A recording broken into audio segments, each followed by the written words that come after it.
It's a college football playoff rematch as Texas and Ohio State do battle in Columbus. We are here previewing, predicting, and breaking down this game between the Longhorns and the Buckeyes. Hello, everyone. I'm Chris Phillips. He is Cole Thompson. Appreciate each and every single one of you tuning in. Before we dive into everything, make sure you like, subscribe, turn on notifications. Check us out via podcast, wherever you get your podcasts. You can also find us across all social media platforms as well as our website, SECUnfiltered.com. And as always, we are powered by our friends over at FanDuel. Visit FanDuel.com/SECU to join today and get started with $250 in bonus bets when you win your first $5 bet. Once again, that's FanDuel.com/SECU to get $250 in bonus bets today. Hello, everyone. I'm Chris Phillips. He is Cole Thompson. We are breaking down, previewing, predicting, and hyping up this matchup that needs no hype. It's Texas traveling to Ohio State to the shoe. It's a college football playoff semifinals rematch from a season ago. Not much more needs to be said. It's Texas and Ohio State. It's the season opener for both of these national title hopefuls. Once again, guys, we're breaking this thing down. I am Chris Phillips. Joining me, as he always does, my friend, my partner in crime, Cole the Bear Thompson. Bear, appreciate you taking the time, my friend. We officially made it. Kickoff is here. And boy, oh boy, I'm stoked to talk about this one. The first official stop, by the way, of the SEC Unfiltered Tour. Yours truly will be in Columbus, Bear. It is my first ever game at a Big Ten venue, and I couldn't think of a better one to go to first, that being the Horseshoe out there in Columbus, Ohio. Just make sure you say hello to all the cactus out there. How are we doing, Ohio State fans? Since the last time we talked, I've missed you. I know you've missed me. This is going to be a game. This is going to have massive implications on setting the tone for the college football season. Both these teams, you win, you lose. Doesn't change the outlook for me when it comes to your race to winning a national title. But I'll tell you what, the more you talk to people around the industry, it feels like the home team is kind of getting slept on just a little bit, even though they are favored. For the first time ever in the college football AP poll rankings, the number one team is the underdog to the number two team in the season opener, which is crazy to believe. But here we are in college football where there's 12 postseason teams. The Big Ten is talking about having a 28 college football playoff. And we have two quarterbacks that may end up being the reason why these two teams once again meet for a national title in Miami. Bear, there is no shortage of storylines in this one. We're going to get into all those and many more. Again, this game, guys, taking place Saturday, August the 30th at 11 a.m. Central. Going to be aired on Fox. By the way, I might mention, Bear, this is Lee Corso's final headgear game of his storied career. Getting to be there, witness that in person, obviously is going to be really special. I think something that I don't know that we're ready as college football fans to witness this. There's going to be a lot of damp eyes in attendance and watching all over the country. The final time that Lee Corso will don the headgear, will it be the Texas Longhorn? Will it be the Ohio State Buckeye? We shall see. But either way, a lot going on this week and a lot going on with this game in Columbus, Ohio, at Ohio Stadium, better known as the Horseshoe. Like you mentioned, Bear, Texas, per our friends over at FanDuel, is a 2.5-point underdog. First time a number one has ever been an underdog in a season opener. The over-under is set at 47.5. Bear, these teams have only met 4 times. The series history, they're tied 2-2, but obviously the last meeting very, very well documented and highly publicized and watched by all of us because it was last year when Ohio State beat Texas 28-14 in the college football playoff semifinal. Obviously, who can forget Quinn Ewers and company down in the red zone, had an opportunity, Bear, to tie that game at the very end. Instead, it's a turnover. It's a scoop and score. That was all she wrote, and that's what Ohio State did on their way to winning the national championship. So, Bear, as we dive into this game, again, like I mentioned, a rematch from the college football playoff semifinal a season ago. I think it's worth noting that I don't know how much that really matters because the thing that jumped out to me, and it's this case across college football and what makes, Bear, these season openers so fascinating, there's so much new, right? There is some familiarity back, don't get me wrong, but there's so much new because of the portal. Guys going to the NFL when you're a program like a Texas, Ohio State, you send so many guys to the next level. I mean, Ohio State got brand new coordinators as well, right? Brian Hartline, your new OC. I mean, you look on the Texas side, it's a new quarterback. It's a retooled offensive line. You lost some of your top receivers from a season ago. Obviously there's a lot back that you're excited about, but I don't even really know that we can look at what happened in that college football playoff semifinal and really take anything away from that and sort of carry that over to this game. Again, new signal callers as well for both sides. It's just there's so much new, and I think that's one of the things too, Bear, makes season openers so interesting. I think that's a storyline, is that in a season opener, we think we know what we know, but we don't really know until we see it on the field. I think the big thing that I take away in this is that there's so much new in college football, especially with these two teams. Like, we look at Ohio State, naturally they get a little bit of a break and a breather because they won the national title, but they're breaking in a lot of new. It's 4 new starters on the offensive line. They're getting a new tight end and Max Clare to be a factor.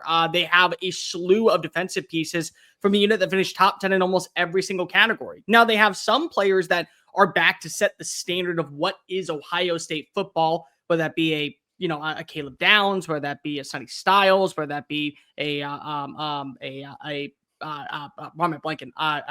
Jackson and Edric Houston, who's back in the building. You got some guys on the offensive side. You have, of course, Jeremiah Smith. You got Carnell Tate. But ultimately, it's a lot of new. And I think the same thing goes for Texas. Texas has a lot of pieces that are back in the system that were a part of a team that finished top 10 defensively. You have arguably, in my opinion, the best player in the SEC in Anthony Hill leading the charge. You have Colin Simmons, who's wearing number 1, and he's already made it clear, hey, come week 1, I'm going after you, Julian Sayin. I got you locked and loaded in my mind. I got you on my Instagram page. You got a couple guys like Mookie Taft. You got some guys like Malik Muhammad that were a part of the system last year that watched as 2 explosive plays were the difference of this game going overtime. And they both came at ill-advised moments for Texas defense. But it's a lot of new on the offensive side. It's a new quarterback. It's a lot of new with the wide receiver spot. It's 4 new starting offensive linemen. So you add all this together, Chris, the bottom line is that there's going to be 2 trains of thoughts here, and they're both going to happen on either side. There'll be a positive and a panic mode. The positive is going to be for the winner. Everyone is going to start overhyping this team as they are the one to beat. They look like the most complete roster in college football. They certainly feel like that they are on a collision course right back to the national championship conversation. And then there's a panic mode. It's more of a panic mode for Texas because if you don't get the benefit of having that national championship attached to your name. But for Ohio State, their schedule still has some trials and tribulations. There still are some trap games along the way. There's a road trip to Seattle. There's the game against Michigan at the end of the year. And you can't afford to go 9-3. 9-3 does not guarantee you a spot in the college football playoff. So while things are good right now in Columbus and things certainly are positive, you want to know that you're leaning toward the positivity more so than the panic meter. And I think that that's going to be the big storyline here. Whether or not that ends up panning out, I don't think it will. It is something that we are going to have to monitor. 2 teams that have high aspirations that find out after week 1, we can't afford another loss until probably mid-November. Bear, I think you and I would agree this is not a college football playoff eliminator by any means. Not even because again, you now have, with the expanded playoff, you have a quote unquote safety net, if you will, when it comes to a game like this. But I will ask you this, since you brought it up. Who would you worry more about making the college football playoff if they drop this game, Texas or Ohio State, because of what lies down the road? Texas. And largely it's just due to where the SEC is. I look at Ohio State's schedule and I say that there are some trap games. I look at that Washington game. That is one to where right after Ohio, it's your first road test. It's going to be in Seattle. Damon Williams is a good quarterback. There were moments last season that you had these kind of hiccups against teams that maybe weren't college football playoff contenders, but definitely ones that could make some noise in the Big Ten. That's going to be on the schedule. You got to go play at Illinois, Champaign. It's going to be a night game. You got Penn State. You got Michigan. But 2 of those games are at home. You should at least go 10-2. For Texas, what if the offensive line isn't polished? What if the offensive line is missing that spark and you don't have a Kelvin Banks as the blindside protector for an Arch Manning, or a wide receiver like a Ryan Wingo doesn't end up breaking on out the way that we wanted to see after year 1? Now he is the go-to guy. You got to travel to Florida. You're going to have a better version of Oklahoma coming into the Red River Shootout. You got the Texas A&M game to close out the year. People forget A&M wins. They're in Atlanta. Texas is in the playoff, but Texas A&M is in Atlanta. And you have a couple of trap games along the way that you just worry about, including that Georgia matchup to close out the year. So you hit the panic mode a little bit more on Texas, not because if you don't think Texas is good enough, but Texas has fewer room for error than Ohio State. Ohio State loses this game. They could end up beating everybody else by double digits, and it's not going to shock anybody. I don't feel that way about Texas. I feel like that there are going to be 2 or 3 games that come down to the wire, and you're going to need 16 to act like that he is Manning. On that note, Bear, I do want to talk about that. Arch Manning against Julian Sayin, the first major test for both these quarterbacks, specifically on the Texas side, though. Here's what's going to be funny about this game, Bear, is that there's going to be an overreaction one way or another, right? Like if Arch Manning plays really well, the hype that is already insane is going to become even crazier. And if Arch doesn't play well, all the people that are doubting him or saying he's overrated or are kind of waiting on him to falter and fail, they're going to come out of the woodworks and say he's no good, he stinks. Bear, I'm really excited for this. This game will be won in many other different ways, obviously, but this is a humongous storyline. This is a huge matchup. Arch Manning against Julian Sayin. Both these guys going up against really stout defenses. I mean, we think Texas might have the best defense in all of college football, and I think Ohio State, Bear, I think they arguably have the best defensive player in college football in Caleb Downs. So Arch Manning, Julian Sayin, what excites you about this one? What are you most looking forward to? Like I said, man, I mean, I think it kind of speaks for itself. It's two young quarterbacks in a premier matchup in a season opener. I mean, I think the big thing, limiting mistakes, right? Like who flinches first, who makes that back-breaking mistake, because it only takes one in a game like this to alter the result of the football game. The thing that's exciting about this is we get to see two quarterbacks actually meet the potential. Arch Manning, all we've heard about for the last 2 years is what he can be, what he should be, why he should be out there. You no longer have a security net of Quinn Ewers to fall back on when things go south down in Austin. You're the guy. You've had an entire offseason to run the offense as QB1. You've had an entire offseason to build a rapport with your wide receivers and your new tight end and Jack Endries. You've had 2 years to master the ins and outs of the mental side of playing quarterback in a Steve Sarkisian offense. Now you get to show it. But Julian Sayin was viewed as the number one quarterback for Nick Saban. And when Saban retired, he said, you know what? Let's go to another quarterback guru, somebody that gets the best version of play from CJ Stroud, from Will Howard, from you could even throw in guys like JT Barrett back in the day, Cardell Jones, countless others. Justin Fields went to a national title with Ryan Day at the helm. So there's a reason to buy into what he's able to produce, and he won the job. Lincoln Kienholz did a good job of pushing Julian Sayin. And what was so, I think, beneficial for a Ryan Day is he kind of knew who was going to be the starter week one. I think that everyone figured it was going to be the 5-star quarterback from California, but he made sure he earned the right to win the job. And until there was a final, we got to start implementing first team offense. We got to start running some install with this guy. We're going to leave this job open, which I think says a lot about the trajectory about what a Julian Sayin can be. So what does that look like against the Texas defense that last season finished third only by Ole Miss and Ohio State in points per game and in passing yards allowed per game? This is still a very good secondary for Texas that features 2 veterans with Malik Muhammad coming on in, and you also still have Mookie Taft, who was an All-American. But Chris, in my opinion, this is not a game where I'm putting pressure on 16 or 10 to deliver. I look at the supporting cast around both of them, and I look at their coaches. Make life easy for them. Not in terms of making it to where they don't have that highlight moment, and we're talking about it on Sunday Funday. This was the altering game point. But like, you have 2 running backs that you have major trust in down in Austin. Trey Wisner's back after 1,000 yards. You have a healthy CJ Baxter. Put the ball in their hands and let them utilize what their strengths are to give Arch Manning opportunities to connect on second and third down. You have 2 wide receivers that are top 10 in college football in Columbus, Jeremiah Smith, but lo and behold, Carnell Tate would start for almost any other team and be in the running for a Biletnikoff Award if he played elsewhere. It's just he shares the field with the number 1 player in college football. So utilize that to your advantage. Both these teams went out to the portal and they brought in 2 tight ends that I thought were the best tight ends in the portal. Max Clare from Purdue, Jack Endries from Cal. Utilize them on third down. Keep the chains moving. And have your offensive line that has been really well documented underneath 2 great offensive line coaches protect and be able to put up good balances of making sure that their quarterbacks are upright for a majority of the afternoon. That's what I look forward to in this game. That's what I think is important in this game. Yes, I want to see those highlight moments, but the supporting cast around these 2 quarterbacks, that should be enough to give you opportunities to when you need that big time moment in the fourth quarter, they've built up enough repertoire to feel comfortable making that shot.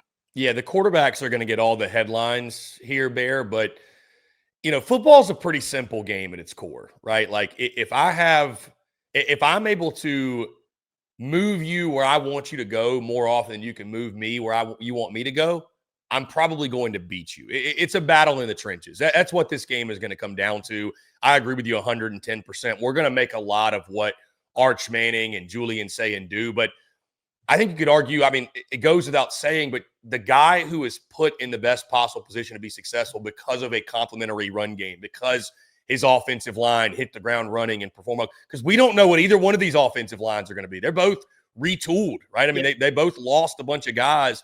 And I know talking to Texas folks and, you look at Ohio State, like there's a lot of talent, but you never know how guys are going to gel, how they're going to mesh. I agree with you 110%, Bear. I think it really, this game more than, you can't have the back-breaking mistake from Manning or Sayin, but this game more so comes down to, I think when the dust settles, when we're talking about the team that won this football game, we're reacting to it, we're going to be talking about the team that won at the point of attack. They won the line of scrimmage. Bottom line, who was able to generate a rushing game, rushing attack, if you will. You mentioned Baxter and Wisner, James Peoples on the Ohio State side. Like, who was able to get more production out of their running game? Which offensive line played better? I think that's going to largely determine who wins this football game, even more so than what the quarterback does. Bear, like I said, I think Ohio State, you tell me if you think I'm wrong. I mean, I think there's certainly an argument for Anthony Hill and Colin Simmons. I think Ohio State features the best players in this game on both sides of the football. I mean, I think you got to tip the cap to Jeremiah Smith and Caleb Downs. Like I said, maybe the Caleb Downs one you could debate, but even with the new faces, I think the bigger point is this, Bear. The star power is going to be all over the field. Like this is, you like high-level NFL draft pick type of guys. This is your game to watch. Talk to me a little bit about Smith, Downs, some of the other guys Ohio State features, and just some of the stars that you're looking forward to watching in this game. Sonny Styles is going to be, I think, one of the biggest X factors just because of his coverage ability and his ability to play the run. You got a Jack Andrews who is, for my money, the best receiving tight end in the country. Now, that does not mean he is the best tight end. I want to preface this because if I'm looking at my rankings, Max Clare is, I think, a more fluid tight end for what you want in the traditional level. But from a receiving standpoint, I think Jack Andrews doesn't drop anything. And he ends up moving the chains like it is no one's business. It is cool, calm, collective, big, easy, red Staples button, smash it down. You know that you're going for the completion. How do you take him out of the game? That's going to be really big for Sonny Styles, who came back for another year, wanted to end his chapter by living up to the expectations on what you do when you are a national champion. Two transfer portal players that I think are going to be really, really big on both sides. Let's start off with Ohio State. Bo Atkinson comes on in from North Carolina. He was phenomenal last season for the Tar Heels as a third down situational pass rusher. He is going to have to be that difference maker in JT Tuimoloau that is now playing in the NFL. If you end up being an enforcer and make this offense one-dimensional if you're Texas, and he's going to have his opportunities to go up against not just Trevor Gooseby, but also Brandon Baker, who probably is going to be your starting right tackle. He's a sophomore. He could easily manipulate this offensive line to where he's catching him slipping. He's watched him kind of get off balance. He is pulverizing him in the backfield, and it's rushing Arch Manning to have to throw into coverage that still features a couple of really good secondary players. We mentioned a guy in Caleb Downs that really is just a weapon. Like, he's straight up Wolverine. Like, he is Weapon X. You throw him anywhere in the field. You want to throw him on the defensive line for all I care. He's going to make a play. Like, that is what Caleb Downs is. And I agree with you, the number one player in college football on the defensive side. Far and away. I 100% agree with you. But you also got to remember, they have guys in the back end of the secondary, such as Davison Igbinabison, who has had another year. I know I butchered that name. It's okay. They have Jalen McClain, who's back for the season. Jermaine Matthews is going to be here. He got to see some reps at times last season while splitting reps with Denzel Clark. So it's like, you look at where this team was, there's so much to like about the continuity. Now, again, the big blessing for, I think, Texas in this game is that while you are going up against the best offensive and defensive player, they're implementing a new offensive and defensive personnel with Matt Patricia and Brian Hartline. And again, it's one thing to go up against it in practice. It's another thing to see it against live reps that actually matter. What is Matt Patricia's defense going to do in this game to be able to slow down Texas, whether it be on the ground or whether it be through the air? What can they make possible to where this is a one-dimensional offense and you end up making the offense move as slow as molasses, like in December? That's what you want to see. On the flip side, though, the other transfer that we're going to pay attention to for Texas, I think it's Manon Watson coming out of Syracuse. They had a back portal in, all new pieces on the interior defensive line. And they like their outside pass rush. They got Trey Moore. They got Colin Simmons. They got Ethan Burke that's kind of sliding under the radar. You got to have that dude that can be an immediate plug-and-play difference maker in the interior trenches, because that's where Texas won a lot of its games last year. And you want to be able to not just slow down James Peoples, but also CJ Donaldson, the transfer from West Virginia that came on in, averaged 4.5 yards a play last season, 11 touchdowns. How do you make sure that he is able to get this offense to be one-dimensional? And if Julian Sayin's going to beat you, he's going to beat you through the air. Reports so far out of fall intel is that Watson feels at home. He looks the part in Pete Kwiatkowski defense. There's a role for him. So I'm going to be looking at Bo Atkinson and Manad Watson. I think that these are two guys that when we come back on Sunday, their impact in this game is going to have massive implications on who walks out with a win. Bear, I should mention the front seven for Texas. Very excited. We talked about the unknowns going into this game, right? A season opener. I feel like the Texas front seven is about as well known as it gets in regards to I think we know they're elite. I mean, we've been proven wrong before what we think we know, but I feel pretty confident in saying that Texas front seven is as good as it gets in college football. They will certainly be a factor in this one as Ohio State. I talked about the offensive line tries to generate a rushing attack. Back into the defense. I like Michael Taff a lot, but I believe you lost it's 10 or 12 interceptions from a season ago from the back end of the defense and the secondary. How do you hold up against what is a really good Ohio State wide receiving corps, again, led by a Jeremiah Smith? Bear, before we dive into our predictions, I do want to ask you this. Once again, like we said, this game has a safety net to it just because one side or the other wins this football game. And look what happened last year, right? Ohio State lost to Michigan. They go and win the national championship. So what does this really mean from a bigger picture, regular season, from a regular season perspective, whatever?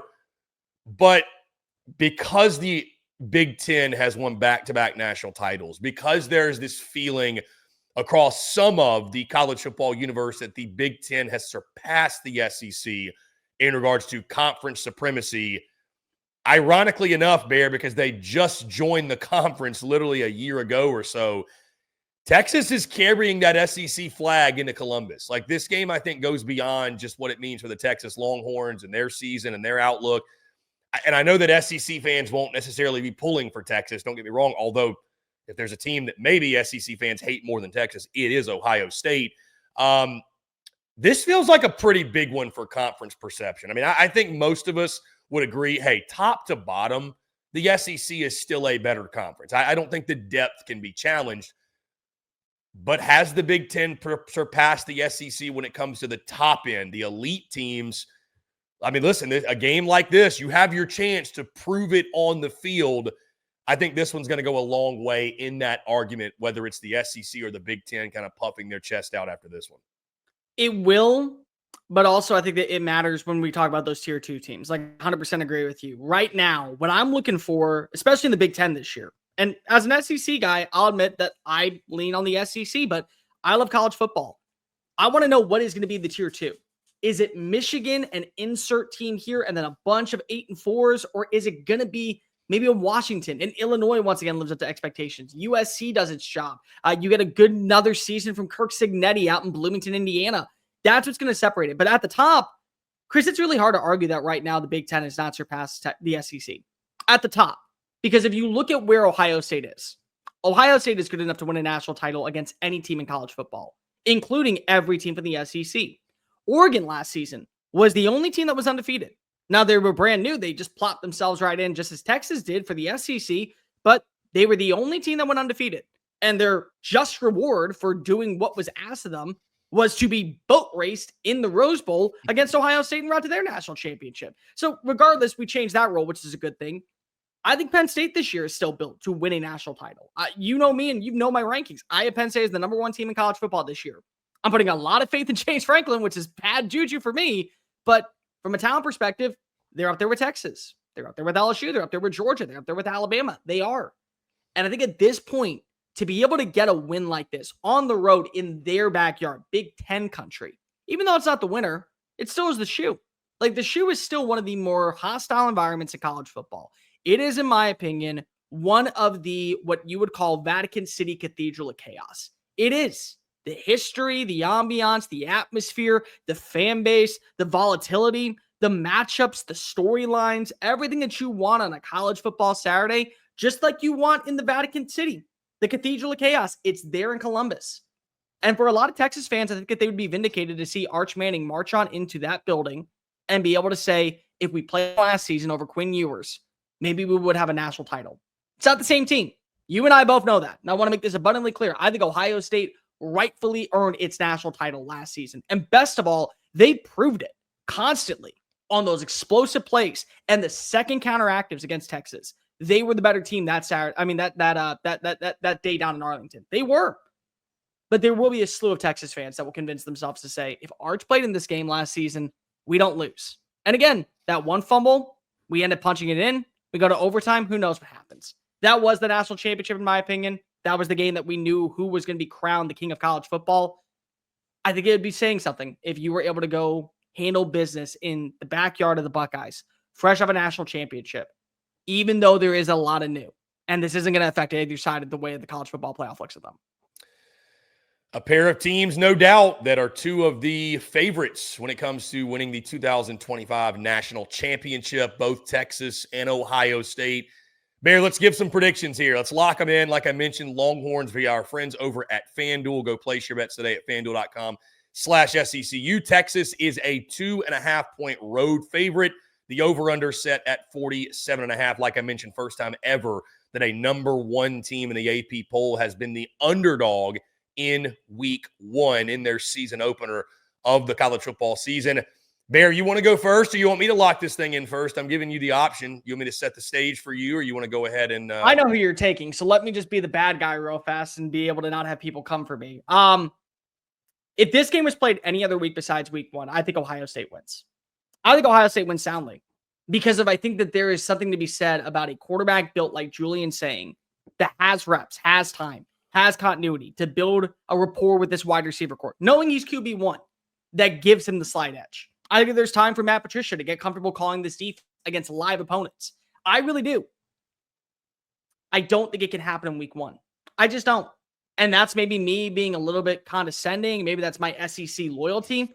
But you may have two of the best players in college football. What I look at as the trade-off is Texas has the more complete roster with proven reps at this point. You have a running back that has 1,000 receiving yards. You have a wide receiver that was a wide receiver 3 that can be a wide receiver 1 and spent the entire season last year working in the second team offense with Arch Manning. You brought in some good transfer portal additions that I think have hit, and they've had time to really grow and establish themselves of where they are as a team. And the best part is that I also think that when you look at Texas's defense, that is going to be trouble for a Julian Sayin week one.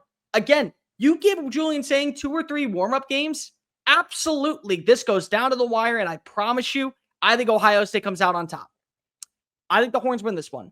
I think the Horns beat the spread at +3.5. I think if they win by +3, I think that you will see both Julian Sayin and Arch Manning win over their fan bases. But ultimately, I trust Texas' defense to get one turnover late in the fourth quarter, that being the deciding factor. I'm going to go 24-20 in favor of Texas winning this football game. They start off the year 1-0. But they have a daunting task ahead with a couple of big road time games. This may be the one slip up for Ohio State before they go all the way back to the Big Ten title, punch their ticket to the college football playoff, and remain the favorites to win the national title. Nothing's changing, in my opinion, when it comes to this game. Just the overall outlook of where we are with these two teams. Texas, congratulations, start off the year 1-0. I agree with something you said earlier, Bear. I think it's a bigger deal for Texas to win this football game from the standpoint because if you do drop to 0-1, certainly you're still fine in regards to making a college football playoff, but your path is more difficult, right? I mean, you still have Georgia down the road.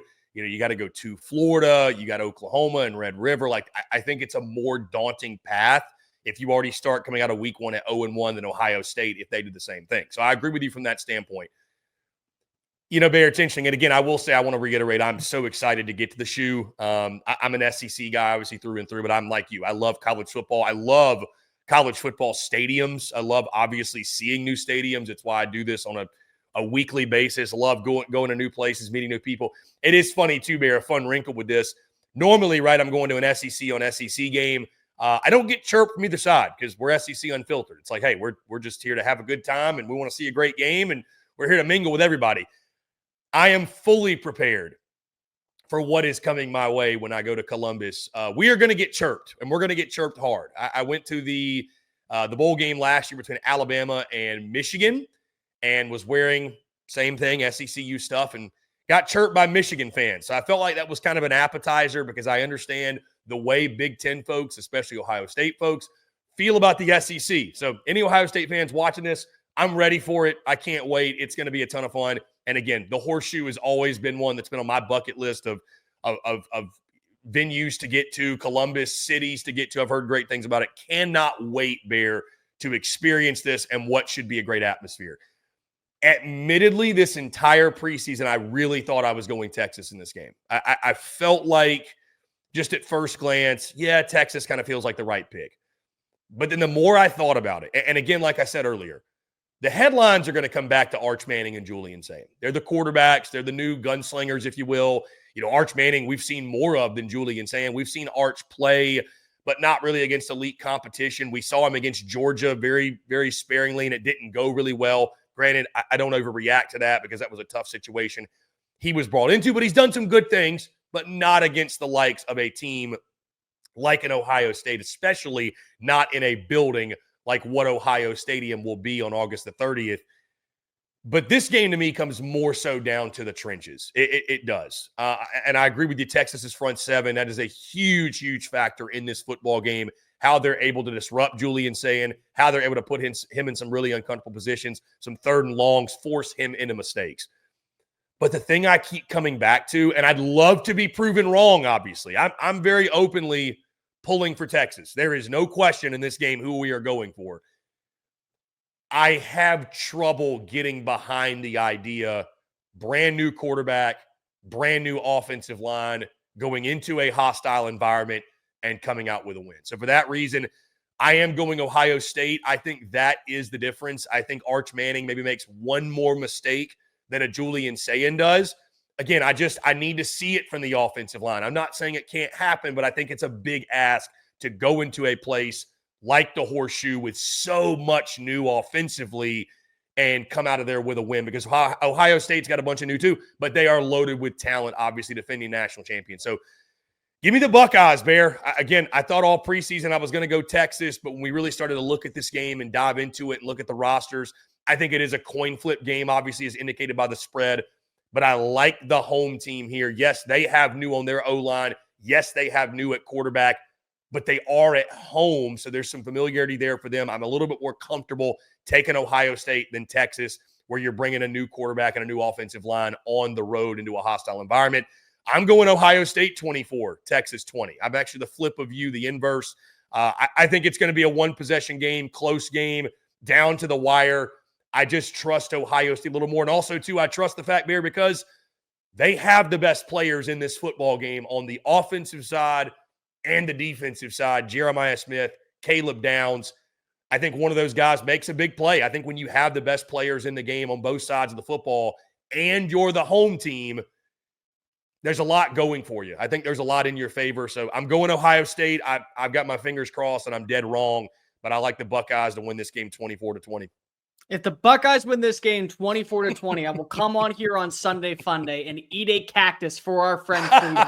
Freedom, they're going to clip this. We're going to put it on social media. If Ohio State wins 24-20, make sure you come back on Sunday Funday.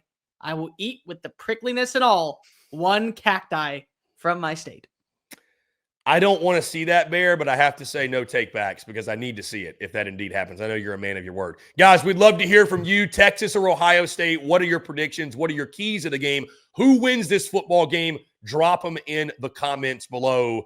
It's going to be a fun one out there in Columbus. Guys, appreciate each and every single one of you tuning in. Bear, appreciate you. This is a lot of fun, and I'm really happy to be back previewing and predicting games with you, because this is the fun part. We finally made it. Kickoff is here. And guys, with that being said, kickoff is here. And our friends over at FanDuel are going to take care of you this college football season and NFL season as well. And make sure, by the way, next week, 1 week from today, on Tuesday, August the 26th, it is FanDuel Futures Day, a new holiday for football fans. It's 24 hours of deals on all of your football season predictions. So take a flyer on the MVP race, whether it's Josh Allen, Lamar Jackson, Jaden Daniels, whoever your pick might be, maybe Joe Burrow for those of you in the state of Ohio to win the MVP. Crown your champion in August. Maybe it's the hometown Bengals for you Ohio State folks. Maybe it's the Chiefs, the Bills, whoever it might be, or parlay your division winner dark horses. Guys, mark your calendars. This is your day for your hunches, your hot takes, your calls, and your odds. Visit the FanDuel app today and start planning your futures bets now, because Futures Day is one day and one day only. And guys, when you sign up,